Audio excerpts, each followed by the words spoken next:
तुम्ही काय करणार ते सांगा आणि आम्हाला कृपया ह्याच्यातून पूर्ण भाकरी द्या, आमच्या हक्काची भाकरी द्या.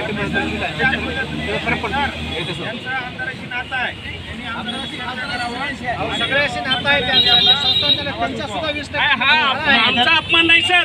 ज्या उदात्त भावनेनं संस्था स्थापन केल्या तिथल्या संस्था चालकांनी हा सगळ्या संस्था चालकाचा सगळ्यात मोठा अपमान आहे. कारण आम्हाला पात्रताधारक म्हणून या संस्थेवर आम्हाला प्राध्यापक म्हणून घेतलंय, शिक्षक म्हणून घेतलंय आणि या पात्रधारक शिक्षकाला जर हे पगार देऊ शकत नसेल तर आमच्या अगोदर सगळ्या महाराष्ट्रातल्या संस्था चालकांनी आधी रस्त्यावर उतरलं पाहिजे.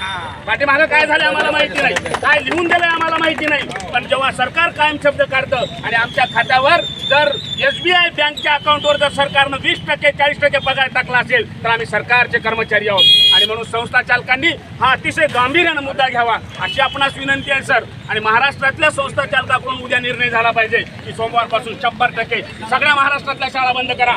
एका दिवसात नाही निर्णय लागला तर मी नोकरी सोडून देतो, नकोय मला नोकरी. सरकारनं मग तो तरी निर्णय द्यावा की इथून आम्हाला पगारच देणार नाही, आम्ही उद्या शेतात जाऊन काम करतो सर. पण हे काय चाललंय? 4 विषयामध्ये PG केलेल्या माणसाला भीक मागताना काय भेटणं होत असतील. आज जर माझ्या मनात वाईट विचार आला सर, मी घरला जाणार नाही, इथून डायरेक्ट गोदावरीवर जाऊन उडी मारेल. त्याला जबाबदार कोण आहे? माझे मायबाप निरक्षर आहेत, त्यांनी काय गुन्हा केला मला उच्च शिक्षित करून? का बहुजनाच्या पोरानं शिकू नये? बहुजनाच्या पोरानं शिक्षक म्हणून स्वप्न पाहू नये? त्यांनी नेमका गुन्हा काय केला?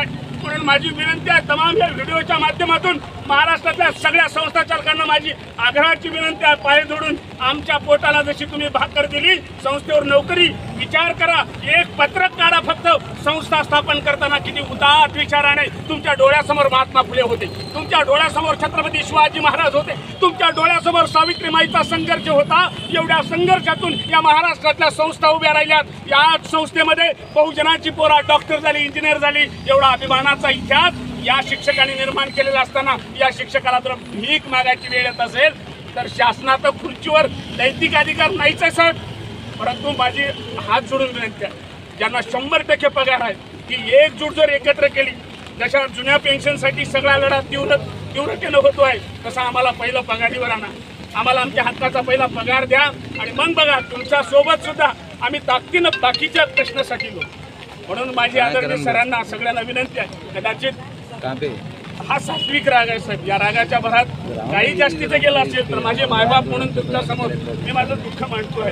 आणि हे सगळं आज जे काही भिकेमध्ये दिलेलं आहे, आम्ही या राज्याचे जे अर्थमंत्री आहेत अजितदादा पवार साहेब यांच्या अकाउंटला हे पाठवणार आहे. मला प्रश्न पडला खिचडी कशी पाठवायची, कारण पैसे पाठवता येतात पण अन्न पाठवता येत नाही. पण हे अन्न आम्ही इथं बसून खाणार आहोत आता, कारण हे माझ्या शेतकरी बापानं पिकवलेलं अन्न आहे. हा अन्नाचा घास कमवताना हाडाचं पाणी करावं लागतं. दुर्दैवाने राज्यकर्त्या लोकांना हे कदाचित माहीत नसेल, पण आम्ही शेतकऱ्यांचे लेकरं आणि शेतकऱ्यांच्या लेकरांना शिकवतो, याचं महत्त्व आम्हाला माहिती आहे.